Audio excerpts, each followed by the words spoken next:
It was one of the most controversial killings in Kenya's history, involving a high-profile personality.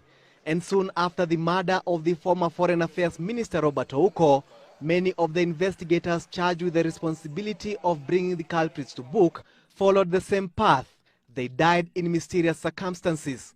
But George Luchiri managed to escape, and after 20 years in exile, he has returned home.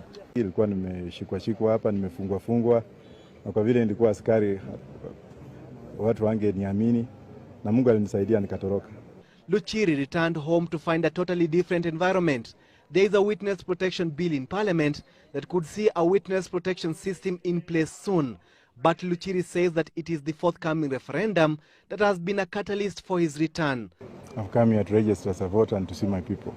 He also comes home at a time that a Truth, Justice and Reconciliation Commission has been set up. So why did you flee? I left the country in 1990 when situations were not favorable to my place of work following Dr. Robert Ouko's murder, of which I was part of the investigators from the then Security Intelligence Headquarters, the special branch.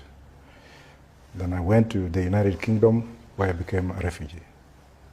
Tell us a bit about your growing up. Yes, I come from Mumias in Western Kenya. Yeah.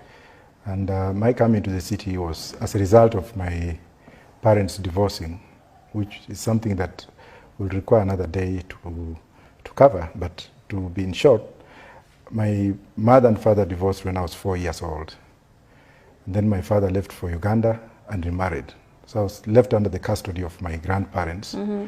My grandfather being a village catechist, Roman Catholic, and my grandmom being the same. At the age of 6, I was molded by a python, which when I was taking care of my grandparents' animals with the other grandchildren. Mm-hmm. Unfortunately, she was killed and I survived, but I was partially deaf for a while. Who died? Your grandmother? No, the snake, the python. Oh. Yeah, it was killed, or she was killed. Oh, okay. And then I was rescued, but then I survived with partial injuries, of which I have scars on my body, the squeezing of the skin. And then that in itself made it worse because my mom had been actually branded as a witch because she could not give birth immediately she was married. Yes. Because 16 cows were paid as dowry. So they expected her to give birth simultaneously and immediately. Mm. When it took 2 years, they came up with a conclusion that there was something wrong with this woman. Yeah.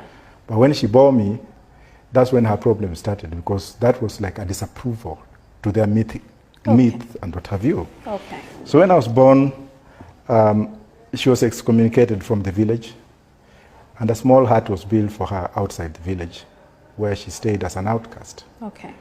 And then later on, when she became pregnant of my second sister, and while she was in labor alone, things went so bad that my young sister died thereafter, and that's when she left.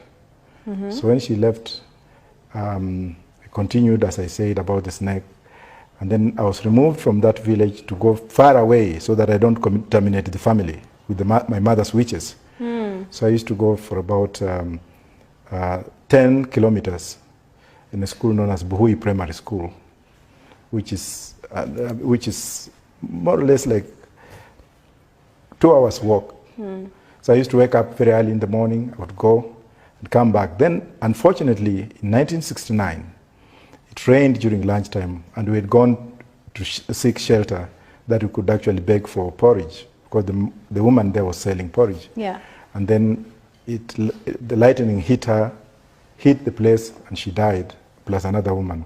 So I was severely burned on my right shoulder, which I think when I joined the police, they didn't actually examine me properly. Mm-hmm. Otherwise I would not have joined the police. Yeah, but that is God's fate. Yeah.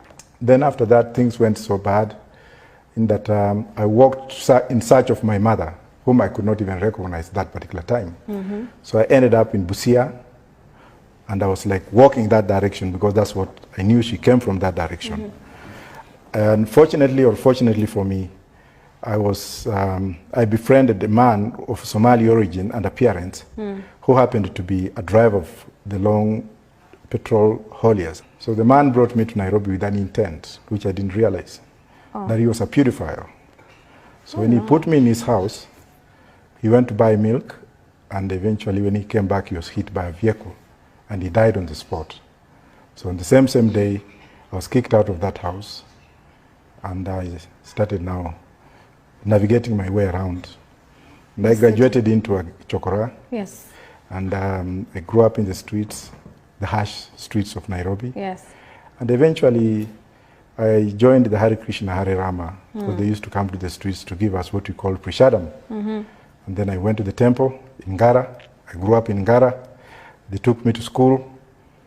And to say it in short, one of their worshippers, Mr. Ramlal Sharma of City High School, took me from the temple to his home in Ngara, where Pioneer International University is. That is the former City High School. Yeah. Where I was privileged to go to school. Yes. My classmates included people like Honorable Ruben Dolo of Makadara. Okay. And people like Ranalo of the Ranalo restaurant, who can attest to what I'm saying today.